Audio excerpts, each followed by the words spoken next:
Right, Yuri. We'll actually make a start on the text of Othello now. And this very much sums up Iago in this scene. It was said that Venice itself was mainly made up from canals, but obviously there are little sort of alleyways and things like that as well. And what we've got at the beginning of the play is Iago and his friend, at least somebody he claims to be a friend of, in Rodrigo. And they are going to the house of Brabantio at night, okay, which is very, very appropriate.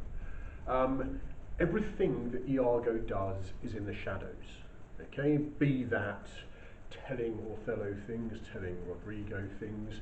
It's all to do with this motif again of being disguised somehow. It's in intentions, he always disguises, and what he actually does is often disguised as well. So you have Iago and Rodrigo walking some alleyways of Venice at night on the way to Brabantio's house. In this illustration here, you can see Brabantio. This is called the Bridge of Sighs, which was actually between the Doge's palace there and the prison. And it's called the Bridge of Sighs because obviously people would be sitting in prison and all the grimness that was, and they would hear all the merriment and everything going on around them as well. But here you have Brabantio on the balcony, and there's a canal here, and they're standing on the other side of the canal. And they are calling from the shadows up to Brabantio's house. Now, what are they calling to him about? I'll just read you what I've written here. Set in Venice, the opening scene of Othello appropriately takes place at night and follows two men, Rodrigo and Iago, going to Brabantio's house. He is the father of Desdemona, who secretly married Othello. So she, Brabantio's daughter Desdemona, has married Othello in secret. Othello, a general in the Venetian army. Okay? Iago and Rodrigo have gone there to tell Brabantio that this has happened. Iago's motive is because he doesn't like Othello, or more specifically, he is jealous of him because Othello promoted this other character called Michael Cassio instead of Iago. When we actually look at a speech in a couple of minutes' time that Iago makes at the beginning of Act 2, there might be another motive there as well, but again, it's based on jealousy. Rodrigo is jealous because he is in love with Desdemona and had hoped to marry her. Brabantio is jealous as her father, he feels his daughter's devotion is now with another man, and Othello, so he's jealous. Rodrigo is jealous, Iago is jealous. And because, as a woman, she has lost her value by marrying Othello. Okay, and that would have annoyed him a great deal as well. Women had value, okay? They were commodities to be bought and sold. And the point is, for Brabantio, that he could have got Desdemona to marry someone even more powerful and respected than Othello, and maybe there's the element of racism in it as well. He didn't particularly want that to happen. Iago urges the impressionable Rodrigo, telling him what to say while shouting from the shadows himself. So there is Rodrigo shouting up to Brabantio, saying, "Your daughter is not there." And Brabantio says, "Yes, she is. She's in bed in this house." And then he goes off and checks, and of course she is not there. She is with Othello. And the whole time, Iago is manipulating this. The whole time, he's telling Rodrigo what to do. Okay. He even uses really, really base, horrible language to actually describe what Othello and Desdemona are actually doing. And again, why is that? Well, it's meant to really heighten Brabantio's anger, so Iago is really winding up this situation. Now, based on that scene, you would assume that Iago is one of Othello's enemies. And then what Brabantio does, having found this, he storms out of his house with a number of his men armed to go and face Othello, to challenge Othello about what he's done. And you would expect there, of course, having been the person who has initiated this situation, by pushing Rodrigo to go and do it, by calling out from the darkness himself, you would assume that Iago would be one of Othello's enemies.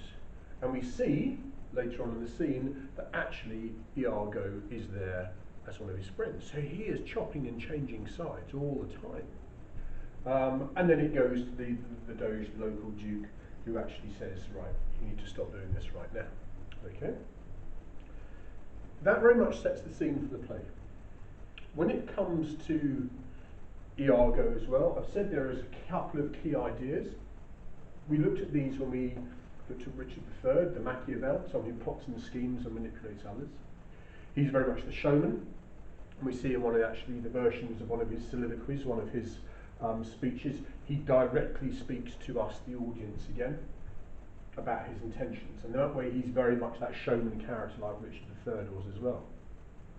There's this idea of him being two-faced, presenting one face to Othello, presenting one face to Rodrigo, but actually presenting an opposite face or a different face to other people as well. And that way we call him the Janus character. It's a word that he mentions in one of his speeches, being this Janus character, someone who is always not just looking for the past and the present or the future, actually someone who's two-faced to other characters as well. Now, this is what I was talking about in terms of a particular scene. And from this is in Act 2, Scene 1. We can also see exactly what some of his intentions are. I'll put some key words here for you as well: soliloquy, Machiavel, showman, deceit, and imagery.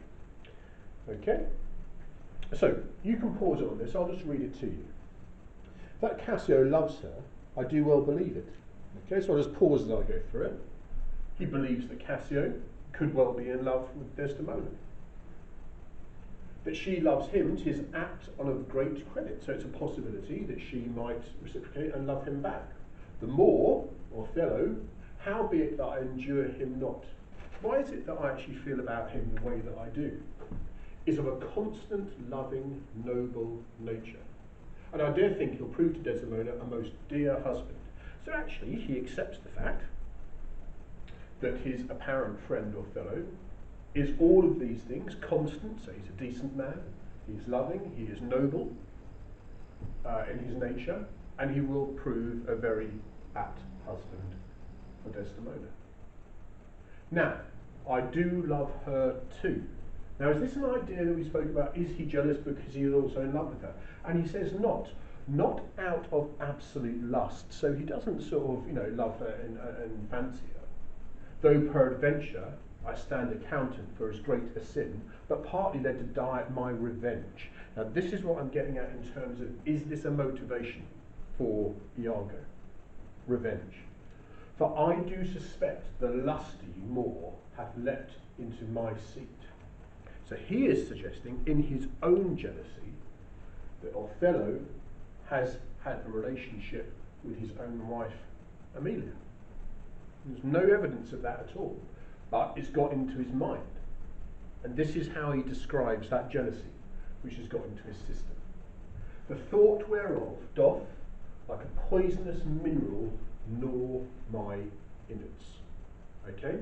So he's saying actually the physical feeling of feeling jealousy is like something gnawing at its very guts. The simile there is like a poisonous mineral. We get that motif of poison again, a feeling being like poison.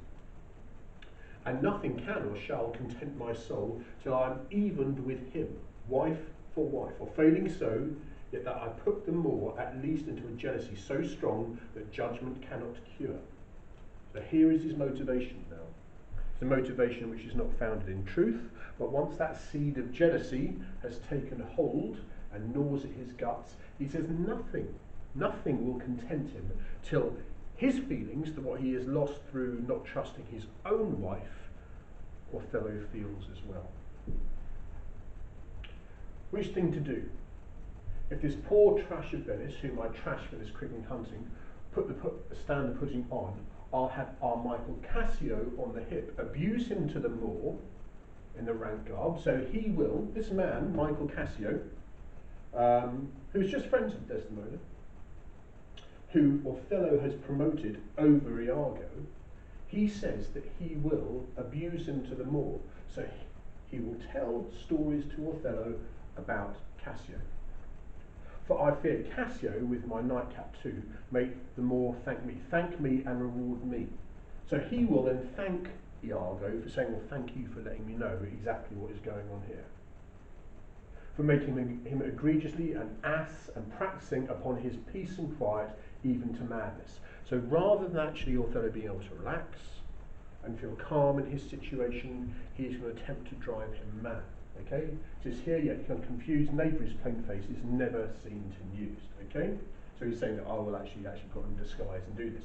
What he is aiming to do is, Desdemona is fond of Michael Cassio, but no more than that. Michael Cassio has a girlfriend in Bianca.